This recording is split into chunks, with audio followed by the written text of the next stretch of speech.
सबको मेरा सादर प्रणाम। मैं हूँ आपकी अपनी सोलमेट शबाना और आज फिर एक आपके लिए बहुत ही इम्पोर्टेंट जानकारी लेके आई हूँ और आई होप इस जानकारी से आपको जो सहायता मिले, हेल्प मिले। तो चलिए आज हम बात करेंगे शनि। शनि की साढ़े साती कैसे देखी जाती है। मैं जानती हूँ आप में से बहुत सारे लोग गूगल पे कुंडली वगैरह खोल के देखते होंगे या फिर आपके पास जो कुंडलियाँ रखी हुई हैं उनको निकाल के आप देखते होंगे। अरे किसी ने कहा साढ़े साती चल रही है तो क्या चल रहा है, कैसे चल रहा है, यहाँ शनि क्या कर रहे हैं, वहाँ शनि क्या कर रहे हैं। तो मैं आज सिर्फ आपको ये बताना चाहूँगी कि शनि की साढ़े साती कैसे देखी जाती है और उसके साथ एक दो चीज़ और भी बताऊँगी मैं। और उससे आपको सिर्फ ये फ़ायदा होगा कि आप खुद देख सकते हैं कि आपका जो है शनि आपके ऊपर क्या, कौन से घर में बैठ के कितना टाइम आपका साढ़े साती को हो गया है, कितना रह गया है और क्या होने वाला है। यानी मैं उसका असर क्या है ये नहीं बताऊंगी, ये सिर्फ बताऊंगी कि कैसे देखें कि शनि की साढ़े साती चल रही है कि नहीं चल रही है, क्योंकि खुद भी पता होना चाहिए ना। तो अब देखते हैं हम सैटर्न, शनि। शनि के बारे में हम देखते हैं, ठीक है। नाउ अब हम सबसे पहले कुंडली बनाते हैं। हमने बनाई कुंडली क्योंकि आज हम सीखने जा रहे हैं कि साढ़े साती कैसे पता चलेगा कि साढ़े साती चल रही है नहीं चल रही है। कोई कुछ कह रहा है, कोई कुछ कह रहा है। तो चलिए अब हम देखते हैं। राइट, ये हमने बना ली एक कुंडली, ठीक है। अब इसके अंदर मैं आपको एक चीज़ और बता दूं, ये लगन कुंडली से नहीं देखा जाता। शनि की साढ़े साती लगन कुंडली से नहीं देखी जाती, मून कुंडली से, चंद्र कुंडली से देखी जाती है। हाँ, चंद्र कुंडली से देखी जाती है, ये चंद्र कुंडली से देखी जाती है, ठीक है।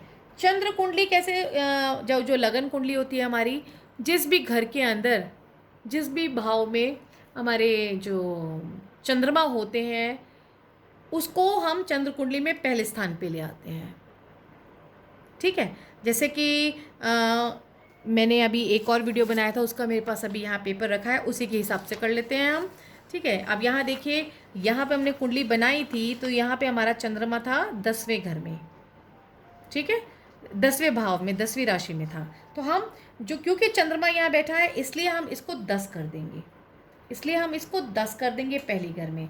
और यहाँ पे शनि और चंद्रमा है तो यहाँ पे हमने शनि भी लिख दिया और चंद्रमा भी लिख दिया, क्योंकि हम मून कुंडली बना रहे हैं, चंद्र कुंडली बना रहे हैं, ठीक है। अब इसके बाद 10, 11, इसके आगे के हम नंबर्स लिख लेंगे। इस तरह से हम अलग अलग राशियों को बिठा देंगे, ठीक है।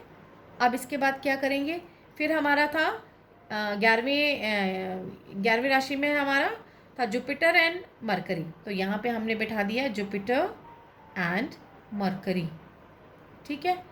अब यहाँ पे था 12वें में मंगल, मार्स, ठीक है। अब फिर था हमारा 8वें में, 8 नंबर में था सूर्य, यहाँ हमने सूर्य बिठा दिया।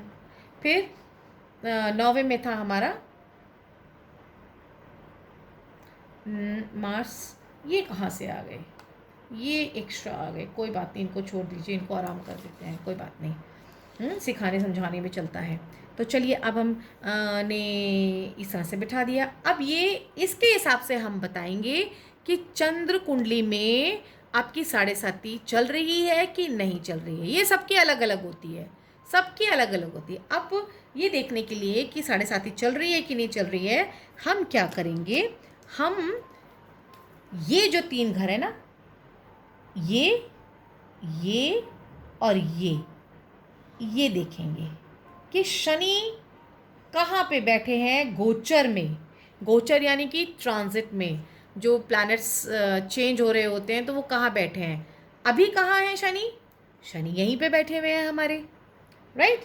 तो शनि आज के टाइम में वैसे भी 10वीं राशि में बैठे हुए हैं, कैप्रिकॉन मकर में बैठे हुए हैं।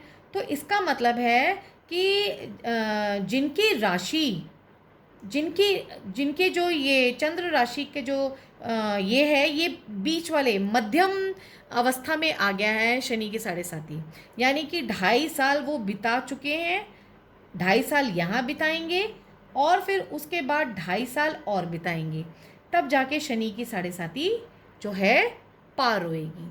अब इसमें कई बार वो वक्री होंगे, रेट्रोगेड होंगे, कई बार डायरेक्ट होंगे, अस्त भी होंगे जब सूर्य के पास पहुंच जाएंगे।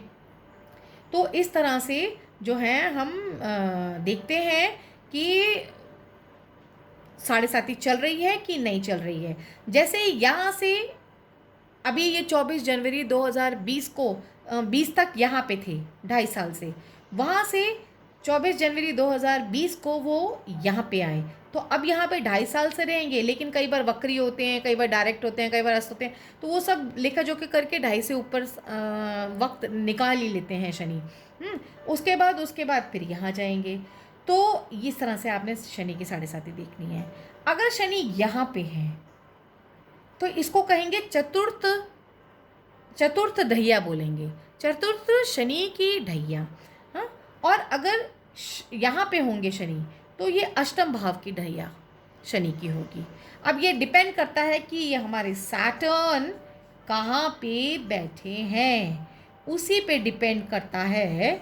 वो भी चंद्र कुंडली में, मून कुंडली में देखना पड़ता है कि वो कहाँ पे बैठे हुए हैं, और उसी के अकॉर्डिंगली आपको पता चल जाएगा कि आपकी साढ़े साथी चल रही है, कौन से वाले पड़ाव पे पहुंची है, शुरू हुई है कि मध्य में पहुंची है कि बस एंड होने वाली है, या चतुर्थ भाव की ढैया है कि अष्टम भाव की ढैया है।